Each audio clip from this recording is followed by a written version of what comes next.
This is the original esport racing game. This is iRacing.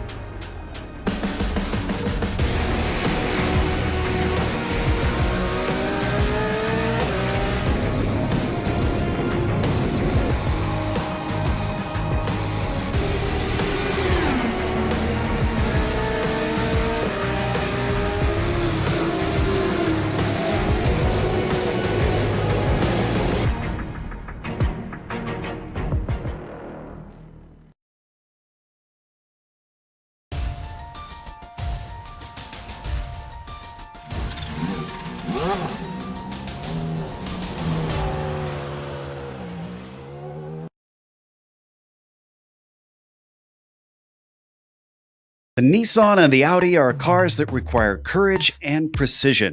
The same could be said of Spa-Francorchamps. Both are throwbacks that harken to a time gone by in racing. Yet we get to enjoy the thrill and challenge of each of them combined here in the virtual world. The championship is closing in on its final stages, and the number of names in the list of potential champions are dwindling. We'll see who summons up that courage and gets back in the game as we get ready to watch round 10 of the iRacing Kamel GT series. And you'll see it all live here on the Global Sim Racing channel and the iRacing Esports Network. Hi, I'm Joe Peak, and with me in the booth is Nick Schmeg. Behind the scenes is our director, the Dr. Amjad Yaman, and he's using cameras provided by Ducky Beard. Nick, Spa's popularity never seems to wane. I'm not sure I've seen a season here on iRacing where it didn't show up in at least one series ever since it was released. I think you're right there, Joe, and you said it best there in the intro. The thing that will separate the top finishers from the bottom today is going to be courage. Which drivers will have enough courage to outduel their competitors today at one of the most daunting tracks in the world, Circuit de Spa-Francorchamps? The 7-kilometer track here in the eastern part of Belgium has seen some of the most famous and historical events in motorsports, from the Belgian Grand Prix to the 24 Hours of Spa. Some Formula One drivers have called Eau Rouge one of the most beautiful turns in all of racing, not to mention the bravery that goes into that turn, as well as the others here at Spa like Blanchiment and La Source. It's difficult to remember before the race begins today that while Spa is one of the most terrifying tracks in the world, that the Kamel GT series showcases some of the bravest and most daring sim racers in the whole world.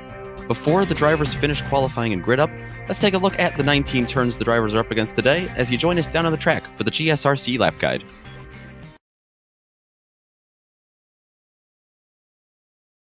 All right, we've got Brian Strodbeck in the GSRC Audi, so let's do a lap around Spa. La Source is going to be an excellent place to pass, but on the first lap, it can be a bit chaotic. Watch out for the over-under if you do attempt an overtake. It'll be extremely important to focus on getting to the power quickly out of this sharp hairpin. But now we plunge downhill towards Eau Rouge. Hold it off to the right and then aim to clatter across the curbing to the left. Get on the brakes at the bottom of the hill and use the compression for grip. Over Radillion, the car is gonna get light, but once again, managing to apply the throttle early will pay dividends down the way. The Kamel Straight is an uphill climb, and that makes every ounce of momentum you carry extremely important. Cars are likely to use their opponent's draft to try to overtake as well, so you need your head on a swivel. Into Lacombe, this is one of the most popular places to pass, but the switchback of the chicane leads to some gutsy defense moves. Granted, they don't always turn out great. Up through Malmedy, we're now at the highest point on the track. We immediately head back downhill into Ravage, which invites you to try and brake later than you should. Trust me when I say you should resist that urge. Understeer will be a problem for everyone around this bend. Try to keep the car off the right on exit to set up for no-name corner. I've always found it embarrassingly easy to drift wide here and rack up 1Xs. Now we come back down into the valley and race towards Pouan. The elevation keeps dropping all the way around this double apex corner. It takes a lot of patience in the Audi waiting to get back onto the throttle so that you know you'll stay on course. At the bottom, come back across to the left to line up for Fanyes. This medium speed chicane always feels like a compromise, and neither apex tends to feel like you got the most out of it. Still, it'll be easy to lose time here, so don't relax, because this is a track where you can't let your competitors gain an inch on you. Up next is Stavelot. This set of right-handers is extremely important to your lap time. The second apex is definitely much more important because, as you can see, it leads out onto the backstretch where you'll be on the throttle for a long time. At this point, you've made your bed and all you can do is minimize your steering inputs around the gentle curves. But with this being an older car, Blanchiment is definitely not flat out. That doesn't make it any easier to get it picture perfect, and a clean line will still pay off. Then we fly towards the last great place to snag a pass, into the bus stop. The four-wheel drive does allow you to get a little aggressive on the curbs, but you do still want as much rubber contacting the pavement as possible. Once you know you've got the grip available, get on that right pedal. Hopefully you've kept it all together and have now finished a lap around Spa.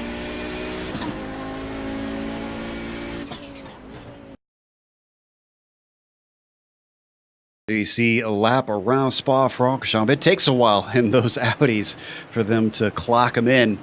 So since we've got time before we get times on the board for qualifying, let's glance at the championship standings, starting with the GTPs. Ardo Iamaki is still leading up there, and he's got a decent amount over Justin Albrecht. Fabian Gerber about 13 points back as well from Justin. Those two have swapped places for second and third. Same thing with John Keefe and Timu Toika, which are even closer, only 7 points between fourth and fifth. So even though the lead is a little bit a ways from second place, there's still some tight fights up at the top, and we've got 3 rounds left, so that can still change. Let's look at the GTP lights. Up at the top of those, it is still Martin Krejcik, and very similarly, about 35 points back, only 2 points difference between the pro and the amateur categories on first to second. Robanek is the one chasing there in this case, but no changes between all 5 drivers in the top 5 since last round. It is still Fonseca, Bell, and Sikora rounding out your top 5. Let's go over to the Audis. Nick, what's the update over there? After last week at VIR, Antti Terho became the 10th different podium finisher in the Audis. But right now it is Milan Arnozzi, after another dominating win at Virginia, leading that, moving up, jumping Riley Thompson, who's going to fall back to 8 points back. Dennis Neidhart, a hard-fought 4th place last week. He moves up to 3rd, 27 points back, followed by Nicholas Mukanos, also on the move. And they all jumped Phil Lake, who sits there in 5th now, 44 points back. We also have the GTU standings, the amateur category in the Audis. That's currently being led here by Hideki Koivisto. Adam Lindgren following him. No change from last week before the race started. Matthew Jetse, Reed Miller, Michael Haynes going to be rounding out your top 5 in that category.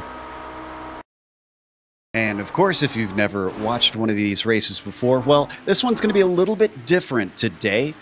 Normally they have 40-minute races, but you can see their round 10 is going to be 60 minutes. This is their endurance format, which is appropriate here at Spa.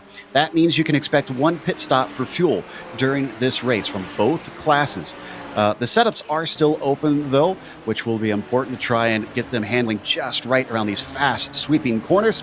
Now you can see a win is worth 25 points, all the way down to 20th place within class, giving you a single point and then none down there from that.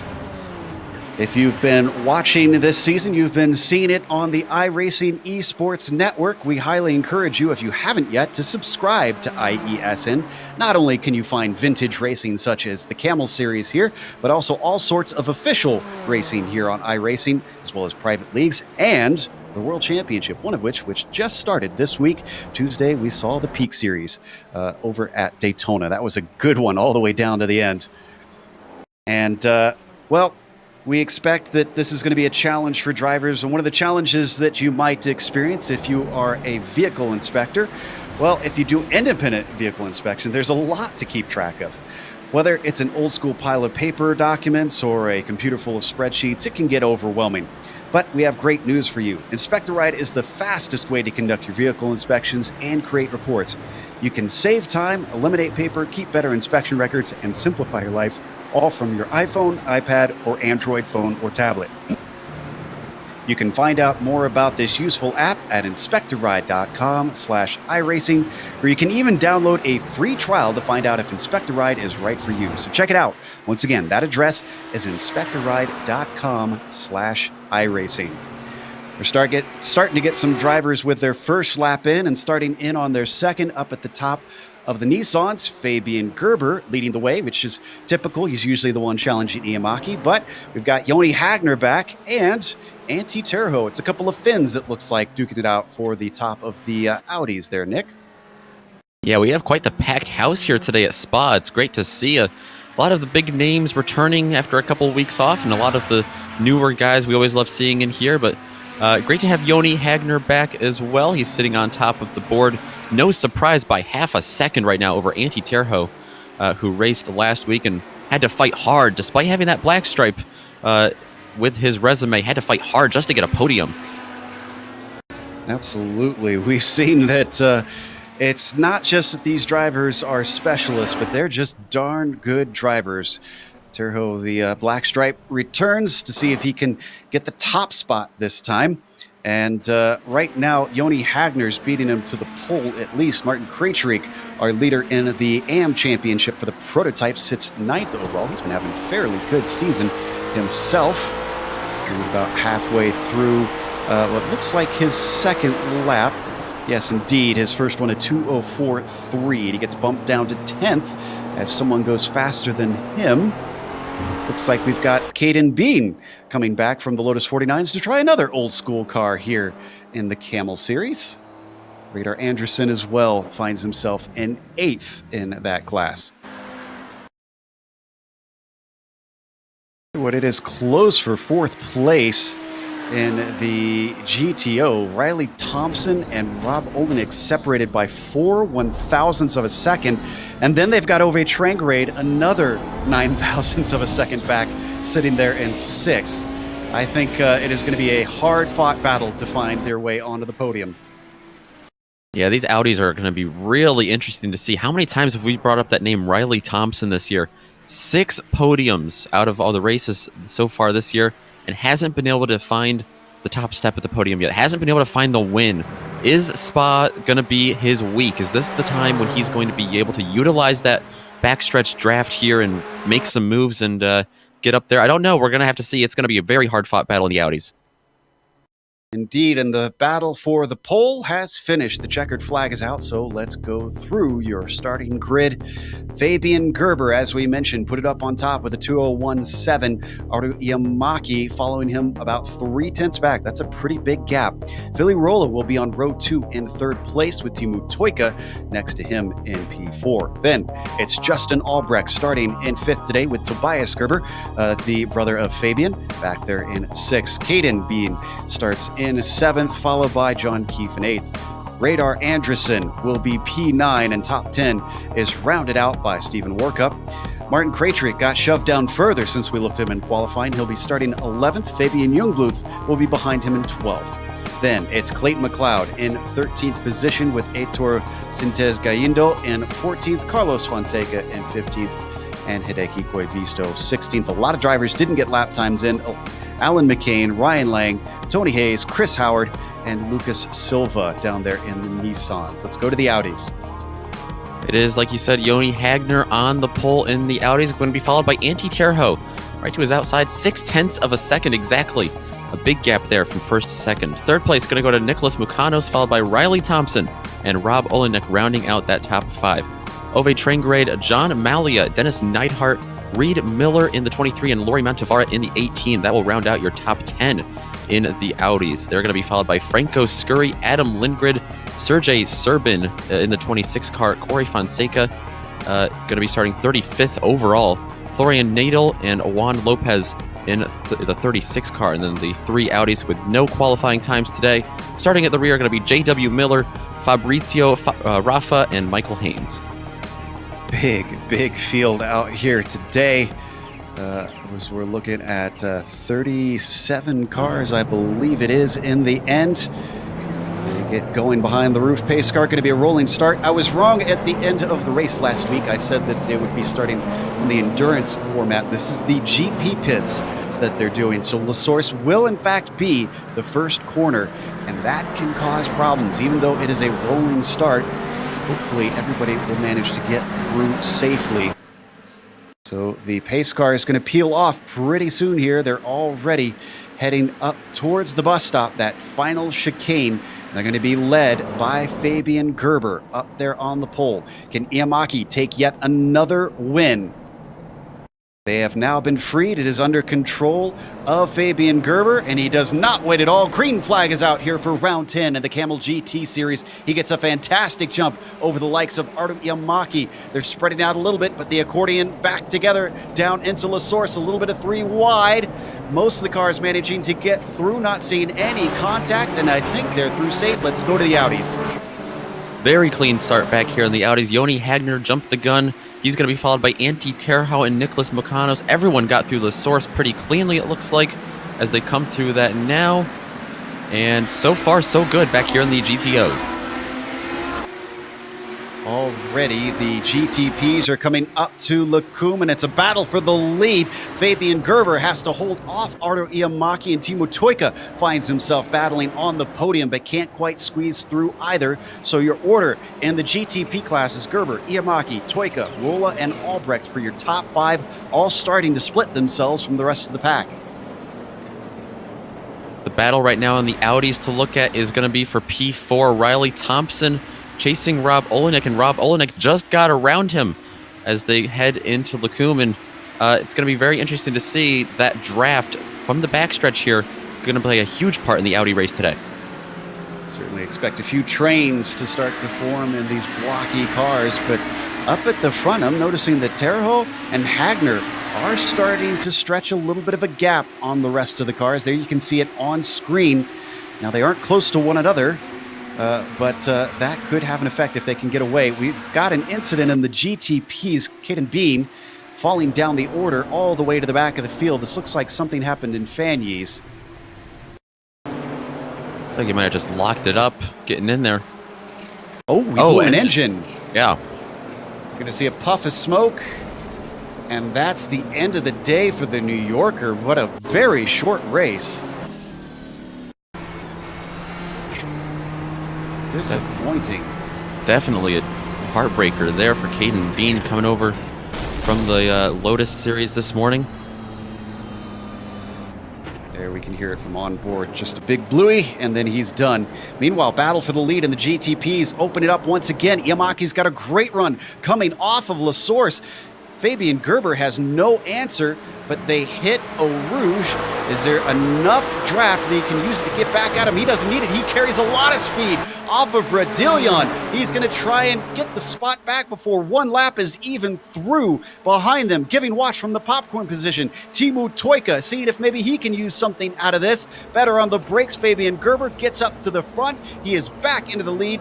Momentary lapse there for him as Arto Iamaki is slotted back down into second.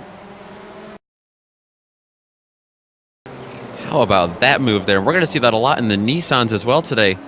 Going into Lacombe, there are huge runs coming out of Eau Rouge and Radillion and onto the backstretch there. And so you're going to be dealing with the big runs and the draft here. And Timo Toika had to sit back there and wait patiently very early to start making big moves like that. Got a little bit of a battle between Thompson and Olenek happening once again down to the GTOs, and I think Olenek's going to be able to get it. A little bit of contact, though, as Thompson swings back around. Who is that behind them? That's John Malia trying to come through. Olenek loses out the most out of the three of them. Malia takes a peek on the inside of Ravage. Thompson says, no, you don't. But he looks like he has managed to get himself up into fourth, and we've got a GTP car off to the side of the road. That's Alan McCain in one of the Bushfink cars. Alan McCain, that was a single car incident, just lost it going in there by himself, it looks like. Yeah, the number 29 spun out of Ravage, found the Armco, just a little bit of a tap. I'm not sure why he was stuck there for so long. Actually, he didn't even hit it on the initial spin. Meanwhile, we've got another problem. It's Krejcik down in the bus stop. Boy, drivers having a tough time around here. This turbo lag seems to be a little bit hairy in some of these corners. Oh yeah, it is indeed. And I was worried about that chicane there in the last couple of turns there, especially in these Nissans going uphill and getting so slow and then getting back on the gas. It's going to be really hard for them. Quite possibly one of the most difficult turns of this whole track for the Nissans. You know, I might have misdiagnosed it. That replay looked like it was the curb, and look at this for the lead once again. Iamaki denied. He's trying to get another win under his belt, but Fabian Gerber wants to reclaim a championship. The current champion is fighting back. Timo Toika giving watch. Justin Albrecht back and forth. Also starting to gain on these three. We could have a fierce fight for the top spot. Iamaki coming off that second place finish last week at VIR. He doesn't want to finish second again. He really wants to get back in victory lane here, but what a fight he's going to have to put up to get around Gerber. Gerber is not giving it up willingly. Look at how close our top four are. Now, it's very early in the race as Toika gets right on the back of Iamaki through Fanyes. Can't do anything with it, unfortunately. So these guys still have time to sort this out, even if they're having trouble making passes right now. In fact, the pit strategy could offer a chance to leapfrog someone. They all start to spread out now as they blast towards Blanchimont. Pretty calm right now in the Audis. John Malia, how about him getting up in the top 5, though? He was under some pretty significant pressure from Rob Olenek, and I think Olenik's going to get a run on him here and be able to get back to his bumper. Indeed, as they work their way through Puhan, he's lining them up. Unfortunately, not quite close enough for anything into Fanyes. Remember, Olenek just lost a bunch of places where he was ahead of Thompson and Malia.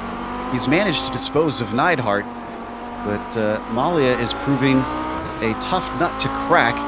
He's rocked up to that rear spoiler. Maybe a good exit off of Stavlo could do the trick.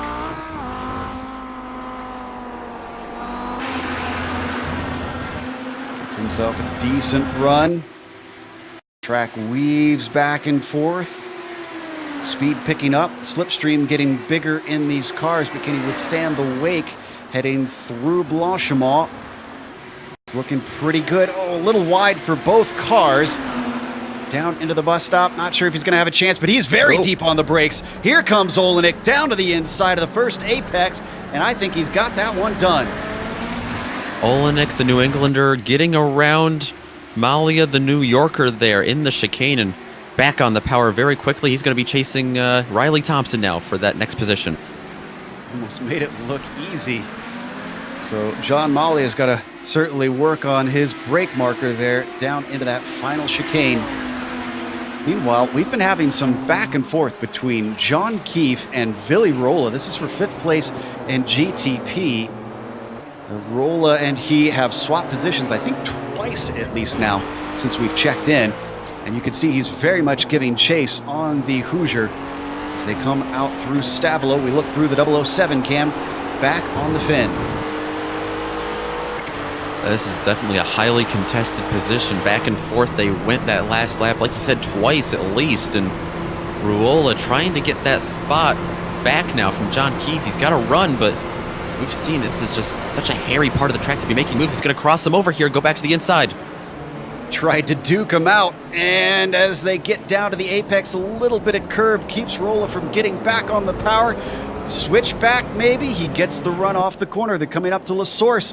Another opportunity offered here in this hairpin. He looks to the inside, ducks back to the racing line. Behind them, that's Radar Anderson starting to close in. Both of them applying the throttle off the corner, and it's still John Keefe denying Rolla a chance at 5th. Yeah, Radar Anderson got really close there, coming up on them through the chicane. And I don't know if he's going to be able to get too much of a run on him here, but how about Rolla right now? What will he be able to do with the draft? Where will he go? And what line will Keefe take? It looks like Keefe's going to hold it to the left. That's going to allow Rolla to the inside, and he's going to have that spot for now. Much more confident on the brakes, and we've had a change for the... No, we haven't had a change for the lead, but we had an attempt once again. Iamaki trying and trying, but nothing seems to work. Let's ride on board with the Finn. Gerber up ahead is the car that you see. He takes the defensive move, holds to the inside as they come to Lacombe, and once again, Porti Mutoika stuck behind both of them. A little bit better. Ooh, almost a little bit of contact down to that corner. That was close, and Toika has got to be liking where he's sitting right now, because if they keep racing hard, something is going to happen. A little more significant contact is going to happen, but he's got to be careful too, because he doesn't want to get caught up in anything. Yeah, Fat Timu certainly seems to be biding his time, but now they've caught some traffic. This is the back of the GTO field that they're coming up on. Includes the likes of Michael Haynes up next. They're going to squeeze by just before Blanchimont. Poor Haynes is put way out. Wow! Can we get an onboard with Justin Albrecht just behind them, because Corey Fonseca, he almost got taken out. Now watch this. This is really pushing the issue with the Buckeye. This track is really wide, but it looks deceiving. That is close.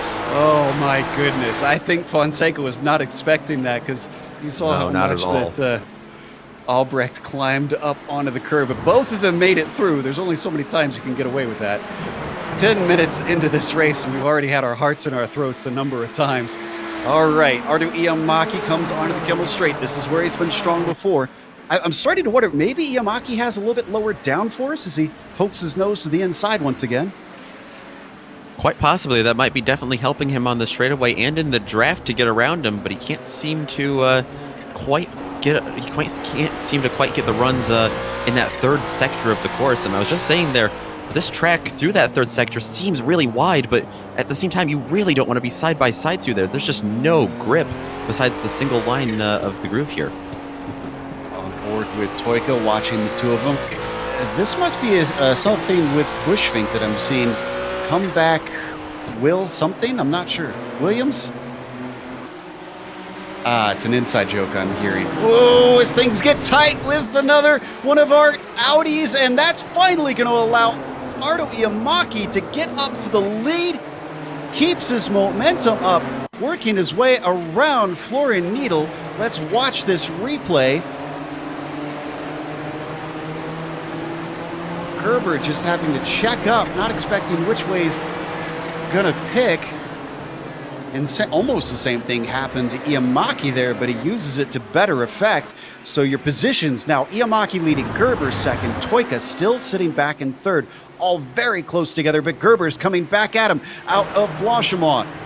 Down into the bus stop once again, much better on the brakes, takes it the wide way around. They almost come together, and still he manages to deny Ardo Iamaki even after he fully gets past.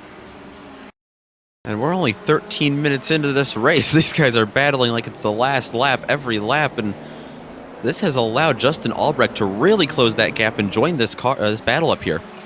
This is fantastic stuff here in the Kamel Series. If this is your first time watching, I'm glad you've joined us because this is incredible. Yet another run from the Finn. Gerber still holding that right side. He loves to defend down into Lacombe. It's been working well so far. In fact, he's trying to pinch him in, but it doesn't quite work. The Audi stays as far left as possible. This time he's better on the brakes. Ardo Iamaki trying to hold it here through Lacombe, now through Malmedy. He's got to go the long way around. They finally come together. He gets spun around. Toika tries to go to the side. He tips Gerber. Toika is through. Albrecht is through. We have a change for the lead. Oh my goodness. A chain reaction. I thought it was just going to be Iamaki getting spun, but no, he came back and clipped Gerber, and then Gerber came back, and there was Justin Albrecht. 3 good cars taken out here early. In fact, Albrecht got some damage from that. He got into the back of Toika pretty hard. So is this going to allow John Keefe to start to close? Is there enough damage on all 4 cars that he'll have the pace to reach them? Oof, that was a hard shove. Ugh. Let's watch from Toika's view. He sees the action happen. He's trying to give them as much space as possible here, Nick. Yeah, and that Audi was J.W. Miller, and he did absolutely nothing wrong. He did everything textbook perfectly there to get out of the way. Just 4 Nissans battling for the lead to try to get around him. And in one of the tightest parts of the track, that's what happens. I tell you who this has helped the most. Billy Rolla is now up into second. He just managed to get by Iamaki and Albrecht. You can see the Finn. And it looks like Albrecht's going to come on in and take some damage repairs as well as what I expect will be his scheduled stop. That moves Gerber down to 4th. Keefe is up to 5th through that. All this action in the Nissans, we haven't had much time at all to check in on the Audis. You mentioned there Albrecht coming into the pits. I think he's going to get a nose job on that car. There's nothing left to that front end, but Joni Hagner still leading here in the Audis, and it's quite a significant gap. 6 seconds right now over Antti Terho, and then further back, Riley Thompson sitting up in 3rd. He was able to hold off Rob Olenek earlier when we were watching all of those Nissans battle. Riley's got to be wondering, what's it got to take to get a win in this series again? He's got pace here, but it's just when you're up against the likes of Hagner and Terho, you got to bring your A game. And his A game looks to be lacking just a little bit today, at least here around Spa.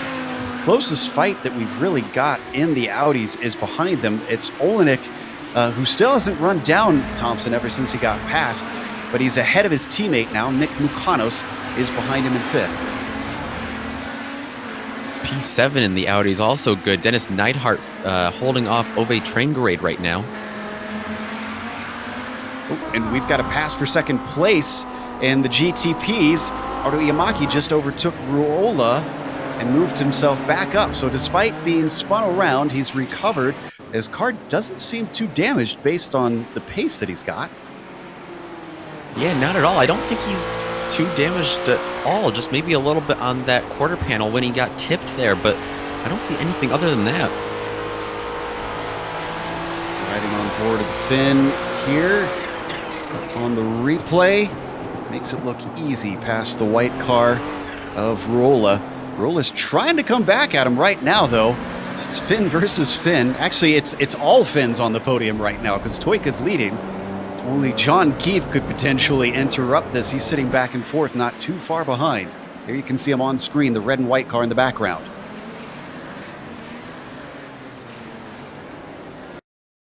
Fabian Gerber must have had some damage as well. He's elected to take his stop. Looking at the car, don't see too much from the front. Yeah. Oh, maybe on the left side. Yeah, there you see it. Oh, yeah. Oh. Yeah, he's definitely got to get that thing fixed up a little bit, unfortunately. Krejcik joins him in the pits, so we're starting to see things kick off at Eki Koivisto as well. Takes what we believe should be a scheduled pit stop. Yeah, that incident came at a time where that really did fall in line decently for the scheduled stops those drivers had to take. The problem is that they're going to have to get those damage repairs and cost them time as well. Look at this traffic jam on screen. That's Reed Miller and Lori Montevada in a battle for position while they've got the likes of Iamaki and Ruola trying to squeeze through. That unfortunately separates the Audis. And that's going to give Miller 9th, Montevada 10th. It's allowing for John Keefe to close in. He's going to have to do it the hard way on the outside, and he's actually going to get spun there. Oof. Always tricky with these Audis. Cars like to understeer, and he tried his best. I mean, I don't blame him for picking the right side because that seemed the more open area. Yeah, there's so little grip out there, and Reed Miller, these Audis they wash up just a little bit through there, the heavier cars, of course, and we were wondering if John Keefe was going to be able to fight up through the field. He started 8th, and that incident put him up to 4th, and that is going to definitely set him back. Yeah, in fact, he's back down to 8th, watching from the Canadian's view on the Hoosier. Almost looked like a little bit of net code as well, so he did give him space. They just, unfortunately, were considered to be coming together by the iRacing service. And more action! Who was that in the background? Franco Scurry. These guys cannot get away from the action. That was once again the likes of, I believe, Ruola. No, that was Clayton McLeod, actually. And Radar Anderson amongst Reed Miller and Montevada through the bus stop. John Keefe and all of that, because of his off track, has elected to take his stop. Yeah, that's a battle for 6th, it looks like, in the prototypes that was breaking up. Clayton McLeod holding off Radar Anderson there for 6th, and further up was Stephen Warcup, who got through there. Indeed, Warcup, he started 10th. Yeah. And wow, ahead of him, Fabian Youngblood started 12th. They're 5th and 6th, respectively. What a climb. Yeah, Youngblood's had a quiet day, and we see him drive prototypes a lot on iRacing. Not so much these older prototypes. He's more adapted to the modern prototypes, but he's definitely showing us that he can do it here in these older Nissans today. So John Keefe has gotten back out, but he is not our highest pitter. That is Justin Albrecht right now. He's sitting in 11th. Whoa, as we've got more traffic for Stephen Warkup. Let's watch him try to navigate all this. This is the likes of Mukanos, Olenek, Malia, and Neidhart all bunched up together. Pick and choose his way through. And now they've got a battle for position coming up behind them. That's McLeod and Radar Anderson, who are trying their best to use these cars as a pick without causing any damage to the Audis themselves. Anderson's got a run. It looks like he just has nowhere to go. All these Audis making it single lane for the Nissans to get by. Indeed, they had to tuck to the inside. Amalia through Blanchemont. Now they're going to have to do it once again through the bus stop. Well, they're going to get by once they get the power down off the corner, but certainly slowing all three of these cars up, giving a big old gap to Nick Mukanos at the front of this GTO field. Antti Terho, our next driver in the pits. He's one of our Audis. Looks like that's a scheduled stop for him. Ooh, let's stay on Olenek and Malia, because this looks like things might erupt here. They're coming very closely through through Eau Rouge, Nova Radillion. Malia unfortunately had to back out of it slightly as he got really close to the rear of Olenek. But look at the slipstream. Help him. Gaining up the Kamel straight. Is he going to run out of room, though? He's going to poke his nose in anyways. Defensive move from Mukanos, the teammate from Olenek. He breaks deep, tries to go past him, comes back to the racing line, denies John Malia. They're all going to stay in order, but just barely. Olenek had a big check up there as he had to get back to the racing line to allow Olenek in, and that's Alan McCain. You see the slower Nissan as they get by right now, but that really stacked things up a little bit. Gapped Malia, or gapped Neidhart back there, and Malia. Yeah, with all the action we've had in the Nissans, we've barely gotten to watch this nice little fight that we've got in the GTO field. Down through Puhan they go. This is all for third place right now. Now, that doesn't take into account that we've had Terho already take his pit stop. We've got a Nissan squeezing through yet again. Chris Howard trying to find a way by, along with Alan McCain. And Dennis Neidhart stuck behind Alan McCain right now. He was battling right up there next to John Malia, but that Nissan in the way, the 29 car of Alan McCain. And that really did not go over well with Neidhart. That really pushed him back. As now he's got Fonseca coming through. Yeah. Up at the top of your screen, you can see Artur Iamaki just set the fastest lap. So he's trying to get back to Toika, who is in the lead by some 10 seconds. We're almost halfway through this 60-minute race today. Ooh, we might want to go back to Mukanos. He had a compromised exit with McCain coming through, and Olenek is behind him. See if he could take advantage. Looking down to the apex of La Source. He had the room, but didn't have the grip. As now they plunge down towards Eau Rouge. And they're going to have to deal with the likes of Fonseca. He's going to stay patiently behind them. Look for the run off of Radillion potentially here. Because it goes all the way around. Nope, and he's going to have the track blocked because they're going to go side by side. The teammates dueling for third place rather. Down the Kamel straight. Olenek almost going off course. He gets deep onto the brakes, down into Lacombe. Oh! Contact behind with Neidhart. Indeed. They stay in the same position behind them, but now it is Olenek up to third, leading Mukanos. How about Fonseca there? He tried to, I think, go in the middle maybe, but at that point he just didn't get a run because he was off the gas so much on the stretch there because of the blocked track with Mukanos and Olenek battling side by side in front of him, and now he's still stuck behind him. Yeah, Fonseca's really got to be given a lot of credit here. He sees the battle happening.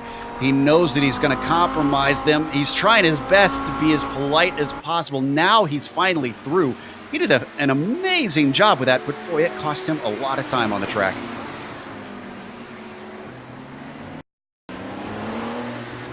And now that he's out of the way, Olenek gonna go right back to holding off Mukanos here. Mukanos, what kind of run can he get through these turns here? And in all of that, despite having to deal with the GTP car, they've been stretching away from Malia and Neidhart. They've got themselves a nice little 1.2 second gap. We ride on board with Mukanos coming through Blanchimont. The slipstream is bringing him in. Is this going to be enough for a dive down into the bus stop? I'd say he's pretty far back, though.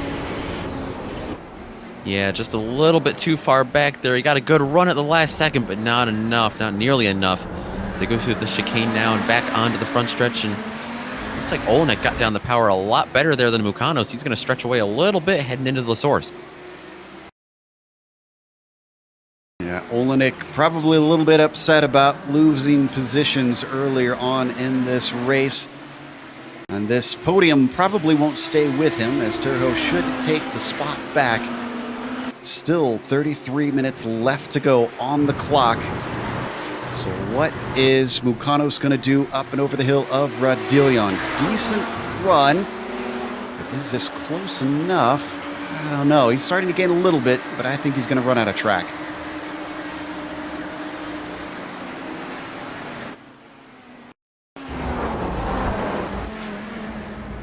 They have more company behind them. Ryan Lang is now working his way through. He's already passed the likes of Malia and Neidhart.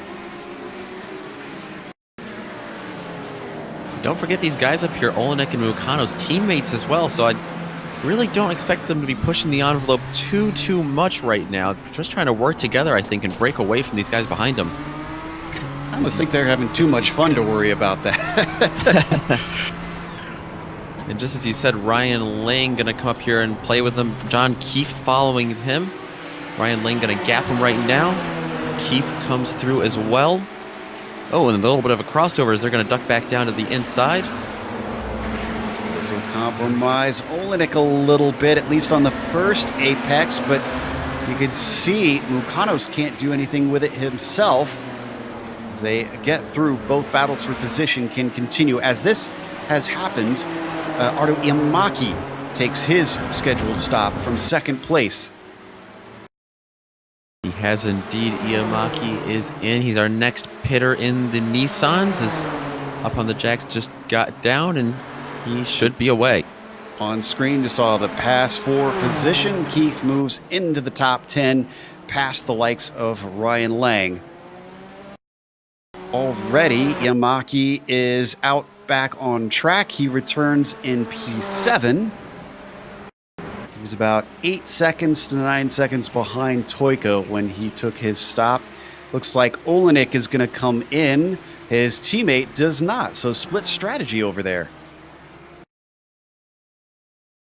Wagner has taken his stop and he's already out of his box. That was our leader. So what's Terho got? Remember, Terho pitted a long time ago. He's coming through the bus stop now. Wagner is already out and gone. Not even close between them. Yeah, Terho not nearly as far up there as I expected after these pit stops. I wonder if he ran into some trouble or a little bit of traffic.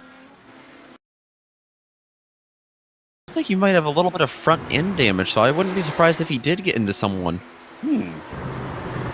And we had another car that got some front end damage. Chris Howard coming out of Rivage, a single car incident. Found the Armco. Like he's got a little bit of damage on the rear of the car as well to boot. The UK&I driver able to continue, but now he's down in 9th place after that incident. And that incident there with Howard almost took out Carlos Fonseca as he was coming through. Howard got back on the track and Fonseca just barely squeezed the gap there. Looks like we found the replay. Unfortunately for Howard, I'm sure he wouldn't like this shown. Number 34 tries to get the power down, maybe a little too hard, and then the curb finished him off. Ooh, who was that sneaking by? I think that was Fonseca getting through. Let's see the Hoosiers' point of view. Fonseca definitely catching a break there. Don't think he expected to come around that corner and have a car sitting sideways there on the track. We saw it happening from what we saw there on his onboard, but Didn't expect it to bounce back as far as that car did. Howard has since taken it into the pits to get some repairs done. So right now your leader in the GTP class is Teemu Toika, as we just crossed the halfway mark, but he has yet to take his stop. He should re-inherit the lead once he does take his pit stop. Riley Thompson, however, is in a bit of the reverse situation. He's leading, has not taken his stop, and we expect will hand it over to the likes of Terho once he comes in. Mukanos and Malia have entered their pit stalls.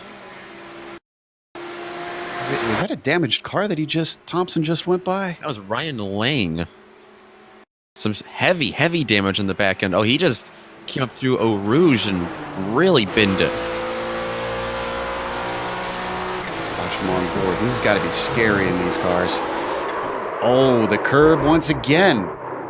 Wow.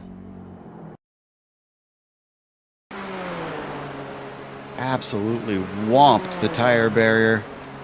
Let's watch from off board the Illinois driver. You can see how much that car bounced as soon as he clipped the curb. Yeah, heavy impact there as he backed it into the tire barrier there, and it's a good thing he didn't come back out on the track because, like you said, that car really bounced off of those tires going through there so quickly. Meanwhile, is this a change for position? Yoni Hagner, Reed Miller.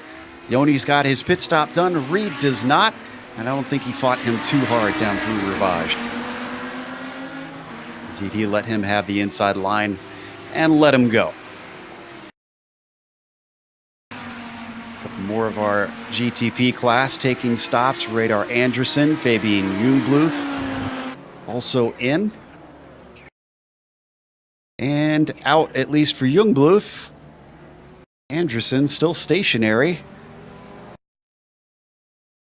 They are down and gone. Yamaki still our highest pitter in that class. Fonseca gonna come in. You know, I'm really curious to see when Riley Thompson decides to come in. He stays out this lap as well, our GTO leader right now, but we've been talking about him all season long. When will the win come? You know, will it be this week? Will it be next week? And he's not going to win if he stays out and does the same strategy as the leader. So props to him for trying something new here late in the season, just still looking for that first win. It might pan out working for him. I'm hoping so. I mean, I know we're supposed to stay impartial, but sometimes you just want an underdog to come through, and it's been a while for poor Riley. We'll see what this alternate strategy can net him. I'm not hopeful, though, if I'm honest, because boy, Hagner was a long ways ahead. So was Terho.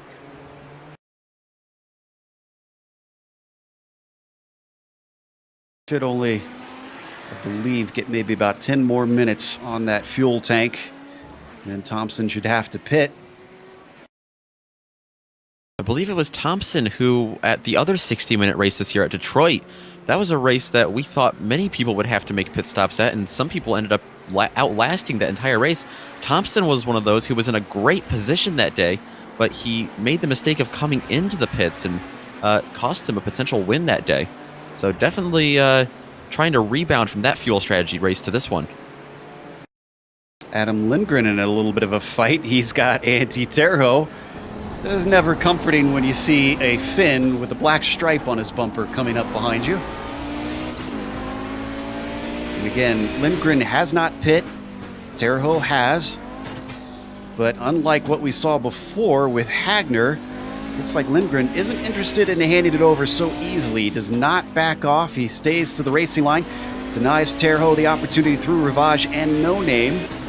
Right on board with Antti. Terho looking for a way around. Remember, Terho still has that front end damage. It might be hurting him just a very little bit through these turns as they have a Nissan coming through. That is Willy Rolla. Yeah, really, and poor Rolla. He's in second place, but he got boxed in. There's an opportunity from Antti. And Lindgren once again says no. Now he's going to let him by. Terho is going to slide there. He had to get on the brakes really hard before tires were really hot going through there, and just not much grip as he went through there. Drifted it around Lindgren as he let him by. There's that finish flick.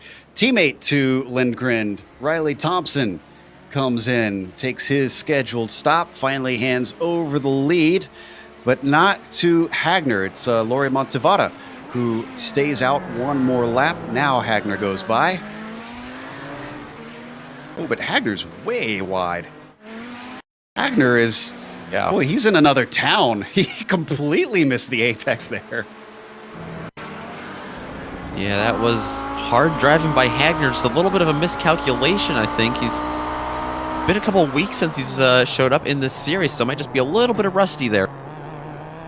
Maybe missed a gear there from what we're listening on board. I'm sure he's incredibly thankful that there's paved runoff on the outside of that corner.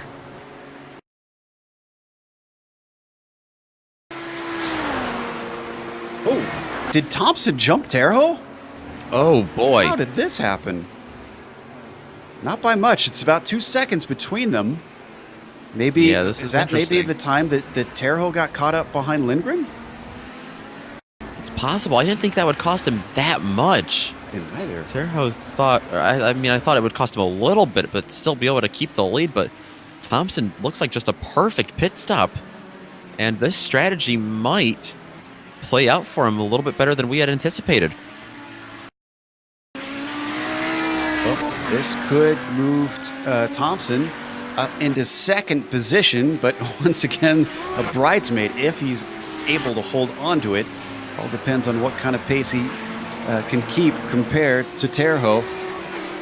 He's got to do it for another 22 minutes as Terho nearly gets taken out. Is that Albrecht coming through? That's War Cup. Oh my goodness. You're never safe in the Kamel GT series. Danger always lurks around every corner. Poor Stephen Warkup. We've seen him in a couple of awful situations today. But he's on the podium, although that is before his pit stop. He gets himself by Riley Thompson as well. Still waiting on Warkup, Rolla, and Toika. Yamaki is our highest pitter in the GTPs. He sits in fourth. Should be able to re-inherit second, although he might be in a close fight with Rolla when that is said and done. This is our leader on screen. That's the Bushfink driver who has been affectionately named by the fans Fat Timu. In that last lap, I was watching back to the Audis, Riley Thompson. I think he easily picked up 2 or 3 off tracks there. He is pushing this car really hard. He sees Terho in his mirror as Terho gets around La Source and now slides just a little bit, but Thompson driving the living daylights out of that Audi right now. That's what we like to see, these drivers not settling on their laurels, trying and giving it all. So he comes over Radillion and up the Kamel straight. He's still holding at a 2-second gap back to Terho ever since he came out of the pit stall. There you can see both of them on screen. Almost makes me wonder if Lindgren was a bit intentional about not necessarily pulling over so quickly with him being teammates with Riley.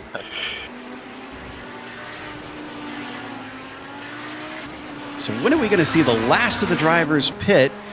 We're waiting on Montevada, Miller, Lindgren, and Rafa in the GTOs. Meanwhile, this is a battle for position on screen. This is Keith and Gerber. Gerber trying to come back from his spin. When he made contact with Iamaki, they put another lap on Florian Nidell. Gerber looking for the line here, like he said, trying to recover from that earlier spin that he had about 13 minutes into the race and trying to get around John Keefe, who we've also seen in a little bit of issues today. He's going to slide right in front of Gerber. Wow. Inches to spare between them. Let's watch the replay on that. Great heads up by Fabian. He saw it coming and picked just the right side. That was a slow spin. Very slow spin, just a little bobble out to the left too, and Gerber with the really heads-up move like you said there, just a little flick of the wrist to the left and just enough to get around him. The Belgian foliage not wanting to work with our helicopter today, unfortunately. as our view just at the wrong time gets blocked. But the Hoosier gets the car going once again. He lost out to Anderson as well. It is now back in 8th where he started again. So every time he gains positions, seems like something happens to poor John. And he throws it away once again. So Gerber now up to 6th.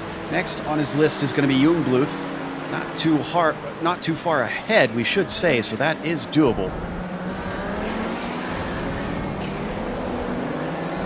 When Hagner's overtaken Montivara, that was for the lead. So despite Laurie not having taken his stop yet, Yoni's going to do it the hard way. Takes it back up to the top spot. And incredibly, about 14 seconds ahead of Riley Thompson right now is Yoni Hagner. He has indeed, and Montivara trying a little bit of a desperation strategy, I think, right now. He started 10th in the Audi class alone, so a little bit further back through the field. Props to him for trying something new here. Not sure that we'll see anybody go all the way to the distance, or at least I wouldn't think so, because Detroit was very stop-start. There's a lot of flat out on this circuit. And for as slow as Detroit was, it was cutting it close for a couple of drivers as well, so I think definitely you're going to have to come into the pits here at Spa. Intense battle. This is Neidhart and Olenek for P6. Olenik's got a nose inside down to the Puhan. He's also got his teammate behind. Mukanos giving watch. They're going to go side by side through the double apexer down to the bottom of the hill, but the momentum goes in favor of Olenek. His teammate gets a little bit of an opportunity. Cuts off Neidhart at the apex for Fanyes, and Mukanos has to stay behind as well. That was a huge power move for Olenek to cut off Neidhart like that. He really went right in front of him. I didn't think he was clear at all, but he was indeed in a battle behind as well. Jungbluth there with Gerber and Anderson. Indeed, a slew of blue and white machinery being led by Fabian Jungbluth. They have to weave their way back and forth through the GTO class. Somehow they all get through nice and smoothly.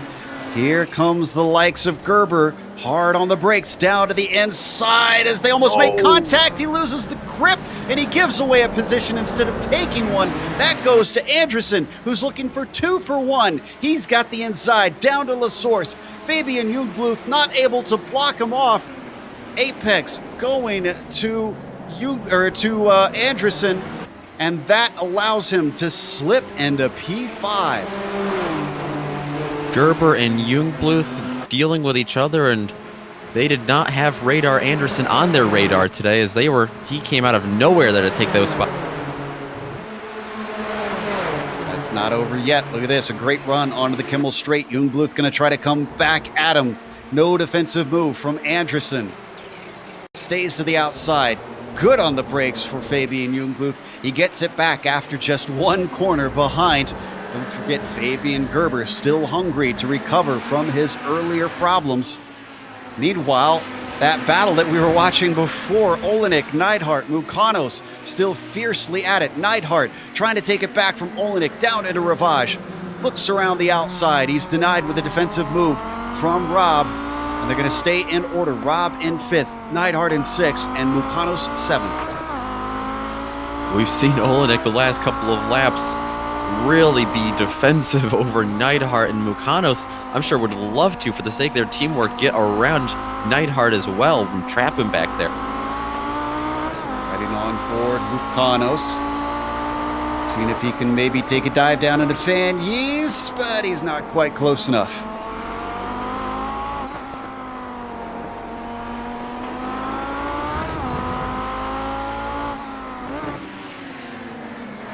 Remember, we're wondering if Neidhart's short-fueled as well. That's going to be an interesting factor to throw into this battle as well.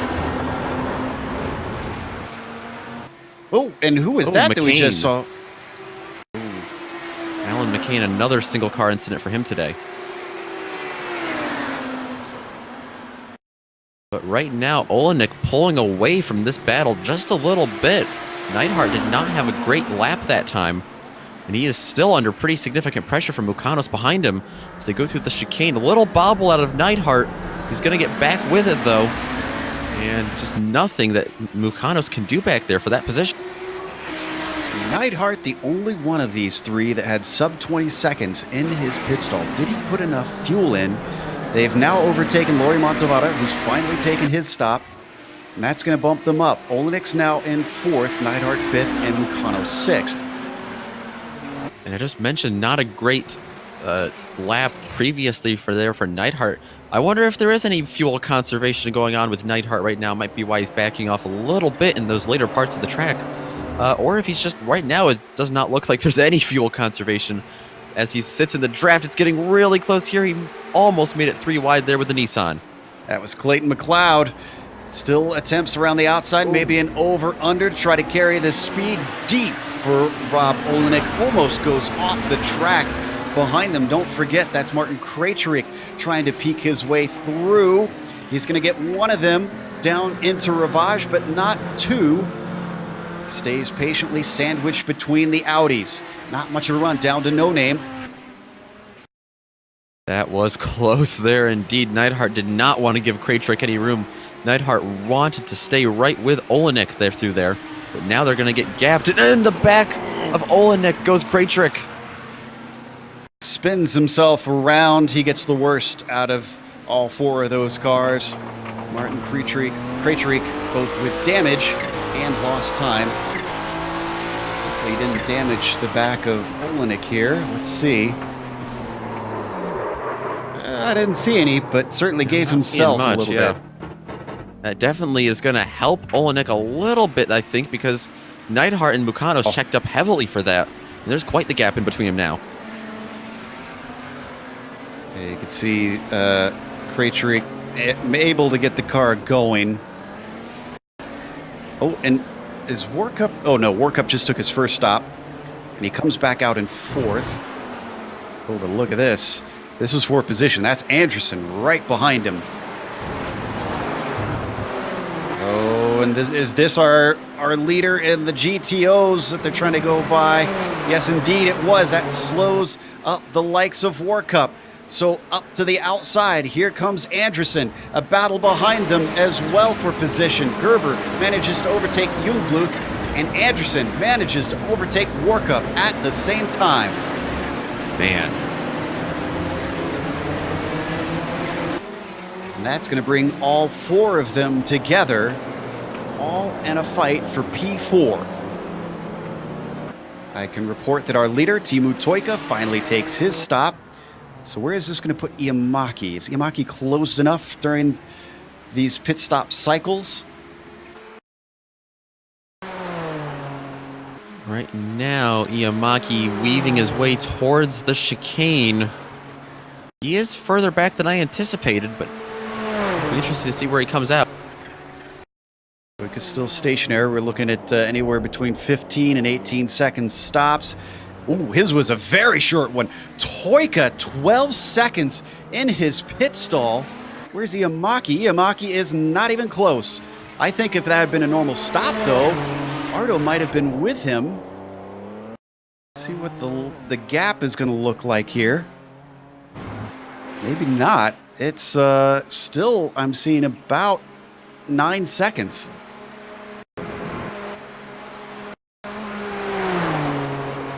Well, we saw Toika riding behind the likes of Iamaki and Gerber for much of the early laps. I mean, is that enough to save 5 seconds of fuel? Apparently so. I mean, he's going to try it. We're going to find out. We hope so. We hope he can get to the finish here. 10 minutes to go, and he's got to have a light right foot to try to find the checkered flag. So your leader, now that the pit stops have finished here in the GTPs, Teemu Toika up at the front with the shortest stop we've seen in the entire field of the prototypes. Ardo Iamaki is denied a chance at potentially try to take the lead from him out of those pit stops. He sits in 2nd place. He fought very hard with Gerber earlier on. Villi Rolla, because of that fighting, managed to inherit P3, but he's a whole 25 seconds back. Even still, he's well clear of the car behind him. That is Radar Anderson. What a run this guy has had from 9th to 4th place in car number 17. That's going to be an I rating gain. And the top 5 routed out by Stephen Warkup, sitting back there in 5th for the GTPs. What about the GTOs? Right now, Yoni Hagner up at the front of this field, and he's dominated today right from the start. We knew he would be good. He was back in this series, and he's looking good right now in the lead. Right behind him, it is Riley Thompson, who we were wondering, is this going to be his first win of the season? Well, it doesn't look like it is, but he was back in 3rd or 4th earlier. Took a little bit of a risky pit strategy, and it might play out in his favor to jump him up to 2nd, but still, I'm sure he doesn't want to be the bridesmaid anymore. He wants to get that top step of the podium. He wants to get the checkered flag first. He's not going to do it today if he continues to ride back here in 2nd. Behind him is the black stripe, Antti Terho, who fought hard for a 3rd place last week at VIR. He fights hard for a 3rd place this week at Spa. He sits in 3rd, right in front of Rob Olenek and Dennis Neidhart, who right now, after quite the battle, are in 4th and 5th. We just had a change for position. Gerber managed to get by Jungbluth to get himself into P6. And I'm not sure that he's too far away from Stephen Warkup. That is not off the cards. Let's watch the replay. Just got himself a good run. A little bit of traffic helped out. 26 Audi causing a checkup for Jungbluth. Good braking down into... they almost come together again in the bus stop, but they both come out the other side. And that rundown of the Audis I just did, there might be a little asterisk next to Dennis Neidhart in 5th place because he's under heavy pressure right now from Nicholas Mukanos behind him. And also a much shorter pit stop, who we mentioned earlier. Yeah. So we're not even sure if he can get to the finish. So not going to be an attempt from Mukanos on Neidhart into the bus stop. That was Ryan Lang that we saw at the side. Don't need a replay there. That was a single car incident, just a bit of turbo lag sending them into the barriers. See what kind of run Mukanos can get here as they go up through Eau Rouge. This is where these cars give off a huge hole in the air, but boy, Mukanos seeing to struggle a little bit for grip through that famous corner, and that's not going to bring him in close enough. You can see how much distance stretches between himself and Neidhart down to Kamel Straight. So for now, Neidhart remains within the top 5. Change for position behind them, though. John Malia and a driver we haven't talked about a whole lot this race, Ove Trangerade. Trangerade now down in 8th, Malia 7th in class. John Malia, he was up battling earlier with Olenek, Neidhart, Mukanos earlier in the race and just kind of fell out of that battle, didn't have the pace to keep up with them. And now we see him being very strong around Ove Trangerade. But John Malia, the solid performance today from the number 4 car out of New York. Only 6 minutes left to go on the clock. Time is running out. If you want to make a pass, gonna have to do it soon. To watch the likes of Neidhart and Mukanos. This is our closest fight on track, other than some of the GTPs. Actually, we got to change for position to GTPs. This is Jungbluth being overtaken by John Keefe. Oh, tries to come back at him. Jungbluth takes a look to the inside, but nothing doing there. So, can John Keefe actually stay out of P8? He's up to 7th for now. That Neidhart seems to have been his curse so far today. He's being stuck in P8, and it'll be interesting to see if he can stay up here. Neidhart trying to hold back the lights of Mukanos, along with they've got the car of Ryan Lang trying to squeak through. Is this going to give an opportunity? Slow off the corner means that Nick Mukanos can't get the power down as soon as he would like.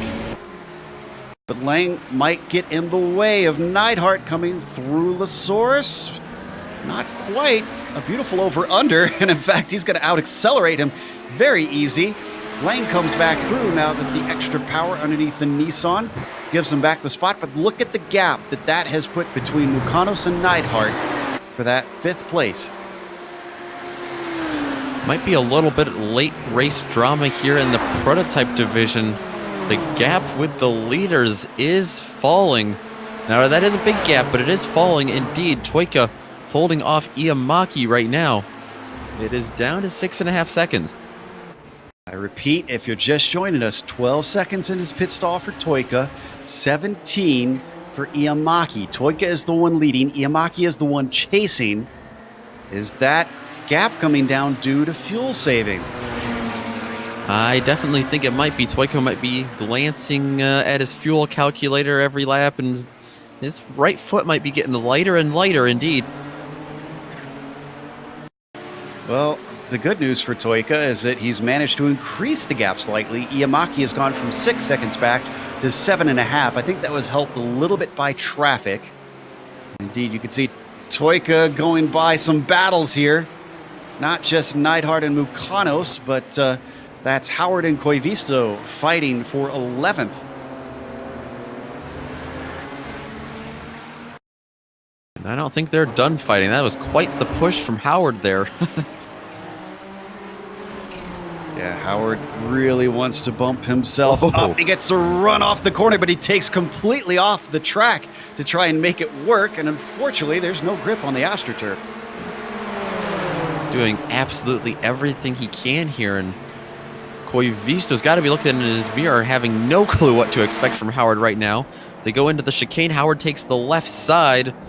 Lanes is gonna switch back into his favor. He's gonna get close and he's gonna clip Koivisto. He keeps it straight though, but Howard's gonna have the position. That's gonna move Howard into 11th. Koivisto demoted to 12th with a little bit of elbows out from Chris. And now we're down to 2.5 minutes left to go. Our leader just crossed the line, so next time by will be white flag.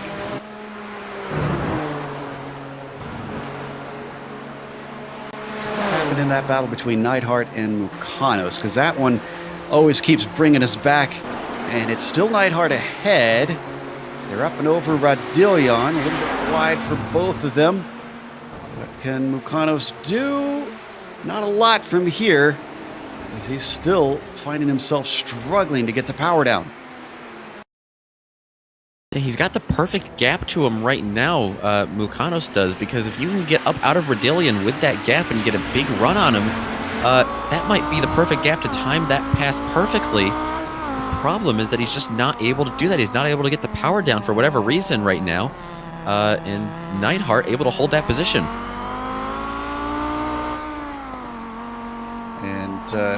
Mukanos is probably getting a little bit more antsy, a little bit more eager to try to get up with his teammate, because Olenik's been slipping away a little bit. Not huge gaps, mind you. It's about a second between himself and Neidhart. Oh, he's got a fantastic run. He's right underneath him, coming down to Puhan. Is he going to defend? No, he's not. How much bravery is there for Mukanos? Deep on the brakes for Neidhart. That's going to deny the opportunity through the second apex. Switchback maybe as they come up to Stavilo. Not quite for Mukanos. Just can't find anything that'll work. This is a great run right now from Mukanos, though. I think if he keeps at it, he's going to chip away at this and get it. He's to the inside. Can't quite. The crossover to the left. I think he's got his nose in there. No, he doesn't. Still, Neidhart holds the position.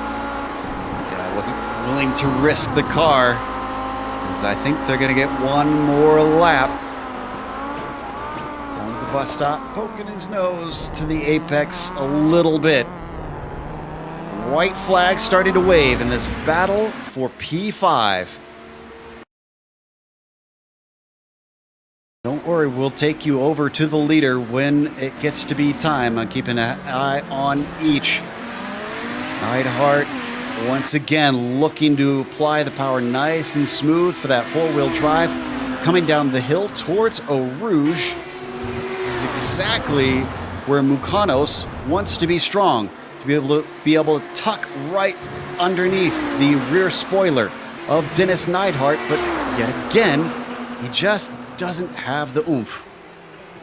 Yeah, there's got to be something in their setups there, or something that's just allowing Neidhart to cruise away on the Kamel stretch, because there should really be no reason that Mukanos doesn't get on the power sooner. We saw how strong he was through the second and third sectors of this track. He just can't do it there out of Verdillion onto the Kamel stretch. Back up to our leader. Fat Timu has been stealing wins from Artu Iamaki, and it looks like he's going to do it again.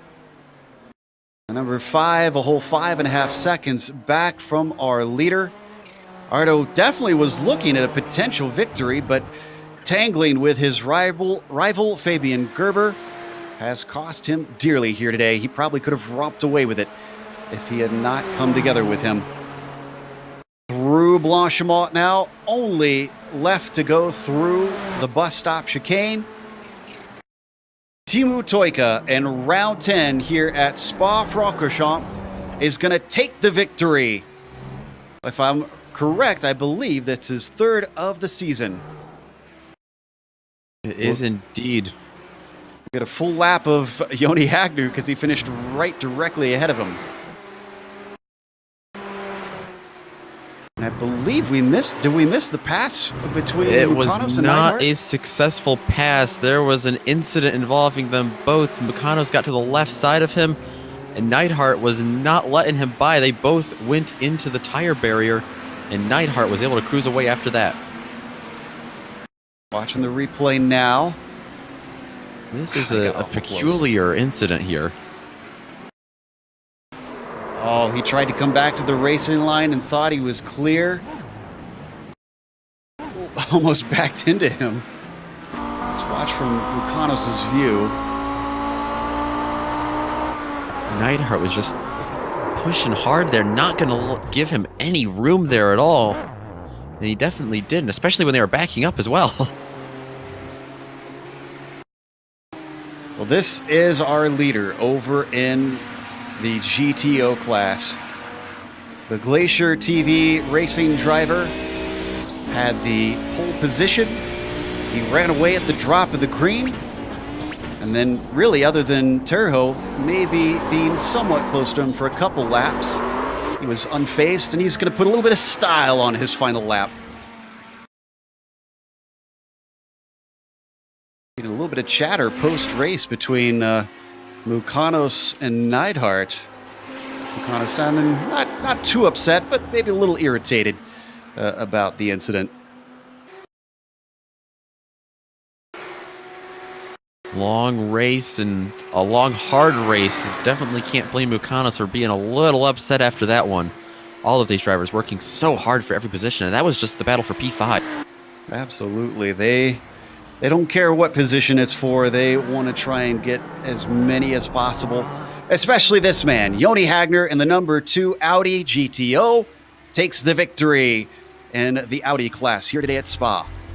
That's going to take us to break here on the Global Sim Racing channel. We'll come back with the official results as well as driver interviews. Stick around, though, because we've got all the upcoming races here on GSRC shown on your screen.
Welcome back to Spa-Francorchamps. We watched a very, very good endurance race here in the Kamel GT series. And in the end, it was Teemu Toika who took away the win from fourth on the grid. A little bit of luck helped him out, but you have to say that he dealt with his situation perfectly. Arto Iamaki got a little bit too fierce maybe in the battling with Fabian Gerber. He still manages to come back to second, but could have potentially had the win. Billy Rolla finds himself going from third to third, but it was a bit of swapping back and forth before he wound up there. Radar Anderson gets P4 starting from ninth. A nice climb. Fabian Gerber, who started it on the pole, is all the way down in fifth. Seems to have come out the worst with his incident with Arto. Stephen Warcup as well, gaining quite a bit, going from 10th to P6. John Keefe, he does finish in seventh in the end, even though he kept finding himself back in eighth where he started. Could have been a little bit more for John as well. Fabian Jungbluth gets eighth, with Clayton McLeod coming home ninth. Carlos Fonseca had some issues, but still manages to come home in 10th. Hideki Koivisto, first car a lap down, finishes P11. Then it's Chris Howard behind him in 12th, with Martin Krejcik in 13th. Brian Lang comes home 14th. We had a number of DNFs in the GTP class. Alan McCain, Aitor Sintes Gayindo, Justin Albrecht, Tony Hayes, Tobias Gerber, Caden Bean, and Lucas Silva. Let's go to the Audis. Like you mentioned, Teemu Toika coming home with the win in the Nissans. Now he adds to his resume of wins this year at Summit Point in Bathurst. And another driver that won at Summit Point in Bathurst, as well as Silverstone and Motegi, was Joni Hagner. He's also going to pick up the win today in the Audis, followed by Riley Thompson. Again, the bridesmaid here today at Spa. He finishes second, though, after a solid pit road strategy, followed by Antti Terho, his second straight podium finish here in the Kamel GT series. Fourth and fifth place are going to go to Rob Olenek and Dennis Neidhart. And how about Neidhart stretching the fuel out to the end of the race? The hard battle he had over Nick Mukanos, who's going to come home in sixth. John Malley, I haven't seen too much of him this year, but he's going to come home seventh in the Audis this week after a solid performance in a tough battle he had there at the end of the race over Ove Trengrade, who finishes the 12th car behind him. Reed Miller, Franco Scurry will round out the top 10 in that class. Adam Lindgren, Lori Mantivara, who we also saw on an alternate pit strategy, will follow 25th and 26th overall. Sergey Serbin, J.W. Miller, Fabrizio Raffa, Corey Fonseca, Michael Haynes, Florian Neidl, and then the other DNF will be Juan Lopez in the 36. We've got our winner in the prototypes ready to talk to us, Teemu Toika, who had a front row seat to the show. Teemu, talk to us a little bit about the battle that was happening in front of you in the early laps between Gerber and Arto Iamaki. We pretty much assumed that you were intentionally just kind of hanging back, waiting to see how this would play out. Yeah, that was my plan all along. I saw that the battle was getting spicy in the opening laps, and I decided to hold back and see what would happen. And yeah, some interesting things happened, and I somehow made it through that absolute mayhem. And yeah, I've been having a bit of a fever this week, so we've been feeling a bit under the weather. Well, that makes that win all the more impressive. Did you get any damage from the touch from behind? It looked like Albrecht maybe bumped into you as you tried to navigate your way around the spinning cars. Yeah, I had some optionals in the pit lane, so but only for like 5 seconds. It didn't really affect my speed at all, so I was kind of lucky also. Speaking of that pit stop, we noticed that yours was much, much shorter than a lot of the drivers around you. Iamaki, Rolla, Anderson, Gerber, all of them pretty much stationary, much longer. Did you manage to save fuel, or how did you get such a short pit stop? I suspect that the others took tires and I didn't. I'm not actually sure if everyone took tires except me, but at least I didn't take tires, and I didn't intentionally save fuel, so I can't really comment on. Interesting. So we didn't even think about whether or not tires factored into that. Well, congratulations on another win this season. It seems like you and Arto are taking the lion's share of those. Yeah, thank you. And me and Arto had a good battle in the beginning laps, but yeah, just bad luck for him. And I good luck. Absolutely. That was Timu Toika, our winner in the GTPs. We also have our winner ready to talk to Nick Yoni Hagner, who had a bit of a different story on his side over in the Audis. Just a little bit, and Yoni Hagner's a guy we've talked to just a couple times this year. I think after a Kamel GT race. And Yoni, we missed you last week at VIR, but you're coming off your win at Bathurst 2 weeks ago to repeat here at Spa. How did you keep up such a dominant pace all day? Well, this week I got actually time to practice, so like 4 hours of practice time. So it's yeah. Lots of dedication indeed into the series. Your pit strategy, I mean, it wasn't too far off of anyone else's that finished up there. You had a little bit of an alternate strategy coming from Riley, and you had Terho behind him as well. What was the plan going in there as far as the pit stop went? We just talked to Timu Toika, who said tires were an issue. Did tires play a big role today, or was it just fuel? In Audi it's faster to take tires than the fuel needed to run 1 hour. So, because my car is a bit better on the heavy fuel load, so I try to avoid the slowest Nissans with my strategy.